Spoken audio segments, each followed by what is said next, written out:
the U.S. Attorney for brand-spanking New York's Southern District, who oversaw investigations and prosecutions of key Trump allies including Rudy Giuliani and Michael Cohen, on Saturday. Berman later announced he had now stepped down, which his deputy Audrey Strauss would take his place. "I could leave the district in no better hands than Audrey's," Berman said in an exceedingly statement. He added that Strauss was absolute to continue the tradition of dignity and freedom within the district.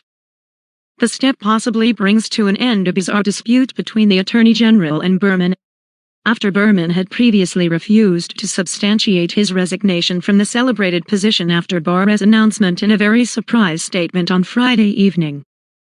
The rejection caused Barr to declare he had asked Trump to dismiss Berman, which the president obviously immediately did. Before Barr moved to fireside Berman, observers widely noted that the president did, though the Attorney General didn't have the authority to try and do so.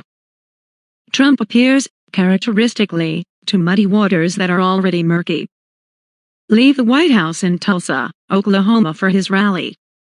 He told reporters the firing was all up to the Attorney General. Attorney General Barr is functioning thereon.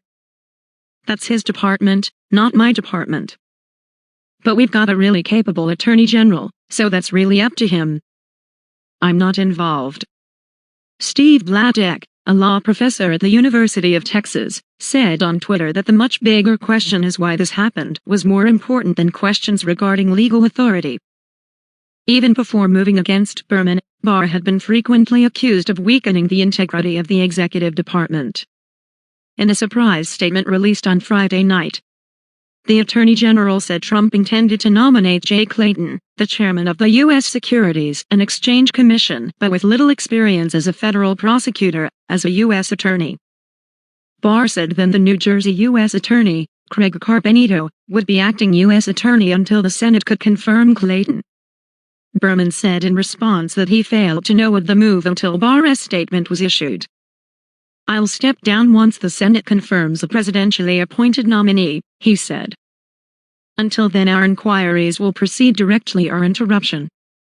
Every day I enjoy partnering with this office's men and girls to hunt justice without worrying or favor, and that I aim to confirm that the critical cases of this office remain unimpeded."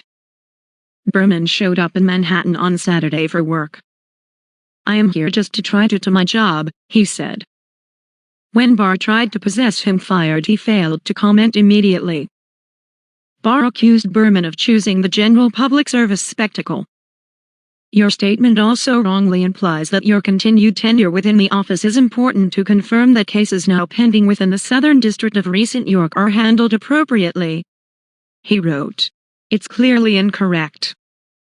I fully expect the office to follow the same old course in managing all cases." Berman wasn't confirmed by the Senate but appointed by district judges until, per law, a Senate-approved candidate was identified and after Trump had dismissed the previous U.S. prosecutor, Preet Bharara, an Obama appointee. Bharara ridiculed Barr's letter as a wrinkle in an exceedingly tweet on Saturday. The president also said he wasn't inquisitive about Jeff Berman's Steny case, he wrote. Which means both Trump and Barr are both lying, a minimum of one and all them lies about who's firing Berman. Berman supervised inquiries into Giuliani's business practices. There was no formal accusation of fraud and abuses of political funding that led to Cohen's jailing. Also, the Steny oversees the prosecution of two Giuliani associates, Lev Parnas and Igor Fruman, on campaign financing charges. Parnas turned his back on Trump. ABC News published a piece of an upcoming interview on Saturday during which John Bolton, the previous national security advisor whose book are going to be published on Tuesday despite Trump's try and stop it, according to the president's suggested intervention in an Steny case involving a Turkish bank, "I felt sort of a hindrance to justice,"